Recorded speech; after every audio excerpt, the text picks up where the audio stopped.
اكبر منك اخوي، غرافه اكبر منك احاكيك، ابيك تطلع على الهواء احاكيك انا. شنو ما يستاهل غرافه؟ افضل منك. احترم النادي. انت شنو تاريخك وشنو نادي غرافه؟ على كيفك ما يستاهل؟ لا انت تستاهل. انت سبب الهزيمه بعد. هو والله قاعد تقول الغرافه.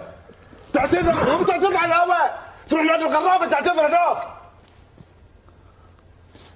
ما قاصر لي انت تتكلم عن الغرافه. فوق راسك الغرافه، ترضى او ما ترضى بعد. تكلم عدل حق نادي الغرافه. في ناس ريايل شايلين نادي الغرافه من اول ما اسسوا الى الحين. تقول ما يستاهل؟ صحيح. انتم فزتوا علينا كم مره؟ العام الحكم سوى 10 دقائق، نقول ما يستاهل الوكره؟ لا يستاهلون. سلام. اذا فاز الغرافه لو الحكم تبي ويا الحكم كيفه، غرافه ما له شغل. صحيح. كفو. والله ما قاصر لي انت حكيت بعد. روح السلام عليكم. البارحة برنامج المجلس على قناة الدوري والكاس صار تجاوز على اللاعب علي حسين رحيمة من قبل حمود سلطان.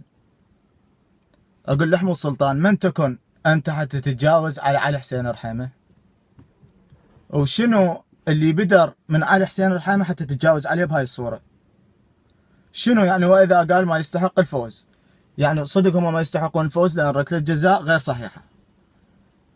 احنا عراقيين ونشرفك ونشرف مجلسك ونشرف دولتك اللي هي البحرين ونشرف قطر، وزلم من زلمنا يسواكم.